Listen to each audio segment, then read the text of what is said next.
Hi, I'm indie fantasy author Melinda Cruzera, and I just wanted to give you my thoughts on the season finale for Rings of Power. So let's get into it. If you haven't watched it, go watch it. Actually, if you haven't watched it, you shouldn't be watching this, because I don't want to prejudice anybody. And if you loved it, that's great. I love parts of this episode, but there were parts of it that I was not feeling. I was disappointed. I was really disappointed in this. I'm not a lore master. I have learned more about the lore surrounding the First and Second Ages in the last 8 weeks than I ever knew about it. My first introduction to Tolkien and his works just in general was the Peter Jackson films in 2001. I saw the promos for it and it looked really cool. I went to see it and I loved it. I then went on to read the Lord of the Rings trilogy. I didn't read The Hobbit until the Hobbit movies came out, and I saw the first movie before I actually read the book. I actually like the Hobbit movies. I have issues with them, as does everybody else, but I did like them because they brought us back to Middle-earth. So I was hoping for something in between The Hobbit and The Lord of the Rings, because the Peter Jackson films are the Peter Jackson films. I didn't know if anything could stand up to that. They were going to be the yardstick that I was going to measure it by, and I knew that going in because I love those movies. I've watched them so many times. I had the dialogue memorized at one point after my sister passed away. They were the only thing keeping me sane. So I totally understand Galadriel's grief in this. Unless you've lost a sibling, it's a special kind of torture. But I didn't like the season finale. I'll have more thoughts, but right now I'm just really disappointed. I'm a huge mystery fan, and I've read tons of mysteries. And when you read a mystery, the entire point of the mystery is you know there's going to be that twist. It's going to come. That's the whole point of the mystery. You're waiting for that twist. You don't want to know. You don't want to guess the killer. You don't want to guess whatever the mystery is about. I hate the fact that it was Halbrand and that it was telegraphed from the very beginning. I really wanted that twist. I don't know if I'm going to watch season 2. I don't know. I'm just so angry that the writing was that transparent. I'm afraid that now the stranger is going to be Gandalf, and I don't want him to be Gandalf. I hate the fact that there's so much callbacks to the Peter Jackson films. Like, I wanted a new entry into Middle-earth, and I wanted it to be its own thing. It's the Second Age. Like, why would there be callbacks to something in an age that hadn't happened yet? Every time there's one of those callbacks, I'm like, this didn't even happen yet. Once I got over being, like, disappointed and annoyed about the whole Halbrand-Sauron thing, I really liked the scenes with him and Galadriel, the illusions, the tempting of her.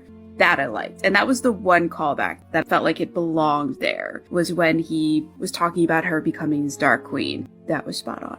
That part I really liked. That sold Halbrand for me as Sauron, but I'm still angry. I feel like that was lazy writing. Like, we don't know what else to do with Sauron or how else to have him show up, so let's have a mystery that's not really a mystery. Like, I loved Galadriel. She was awesome. I even liked her not saying anything at the end, like kind of deciding, okay, maybe this is the only way that I can continue fighting him, let's make the rings. I liked that. It made you wonder, like, did he get to her? What did that temptation, is that part of the reason that she went along with the deception and didn't tell them that, oh, hey, Halbrand is Sauron? One thing that I wish there had been more of was her and Elrond. They had like one brief conversation. I would have liked them to have more interaction. I really like them. And since Elrond's buddy Durin wasn't in this episode, he needed something. That was a missed opportunity. I liked the Rings of Power, but I was really disappointed that it was so short. And the whole thing is about the Rings of Power. The entire basis of like the Peter Jackson films and stuff that comes later is the forging of those rings. And we didn't even see them. Where are the dwarf rings? Where are the rings for the kings of men? Like, I'm not a lore expert. And I went into this knowing that there's a whole lot more rings than the 3 rings for the elves. That's all we got to see. So that was really disappointing. And I wanted to see more of Sauron and Celebrimbor. They had a couple scenes, and oh hey, might want to mix the I don't know anything about forging, but wouldn't you already know some of that stuff? That just felt really lazy writing. Like, we've got to stick him in here somewhere, they've got to have some kind of interaction, boom, there you go. I wanted a lot more of the Rings of Power,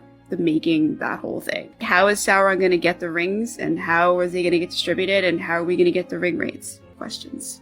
I just want to talk about the Harfoots and the Stranger. I love the Harfoots. They just touch my heart. I absolutely adore them. I love when they're on screen. I also love the Durin, Disa, Elrond thing. but they weren't in this episode, so I don't get to talk about them. I love them. I love Nori. I love Poppy. I was sad that Poppy didn't go with Nori. That was kind of weird. Why would you stay? You don't have any more family. Nori's your best friend. I don't understand why you wouldn't go with her. That didn't make any sense. The whole season, Poppy and Nori are like, they're an item. They're the duo. And I'm like split up at that. What's going on here? Why aren't you going with her? What's going on here? I have no idea who those cultists are, but they were really cool. At the season finale breakdown that Matt from Lord of the Rings put on his channel, he called them the Naz Gals, and I love that. I really love that. They were awesome. I love the whole fight with the stranger. He's definitely a wizard, Astari, whatever. That was awesome too. I really loved that. So those were really good bright points. And I also really loved Muriel and Elendil, that scene in there. The whole Anarian thing back in Numenor was okay, what the hell. I don't understand why we had to do that whole her go to the Palantir thing and then we don't see what she saw. Maybe she saw something different. That was weird and it just went nowhere. Why would you put the season finale and have it just go absolutely nowhere? And it wasn't the conclusion of any sort of plot line. It was just random. I hope you're going to do something with that in season 2 because that was seriously random. I love the Harfoot. I really want the stranger to be a blue wizard. I don't want him to be Gandalf. We've seen so much of Gandalf. I don't need to see any more of him. I want to see something new. I think that's been my problem with the show all along. Like, I want something new and they're not really giving it to me. Not consistently. Those are the last of my thoughts. I am tapped out. If you haven't watched it, go watch it. Actually, if you haven't watched it, you shouldn't be watching this because I don't want to prejudice anybody. And if you loved it, that's great. I love parts of this episode, but there are parts of it that I was not feeling. So that's it for today, and I'll see you back in a couple of days where I will read chapter 11 of Curse Breaker Enchanted. Have a great day or night, depending on where you are, and make sure to follow this podcast on whatever platform you're listening on. And if there's a way to like it or, all the things, share it with your friends, let people know. Have a good one.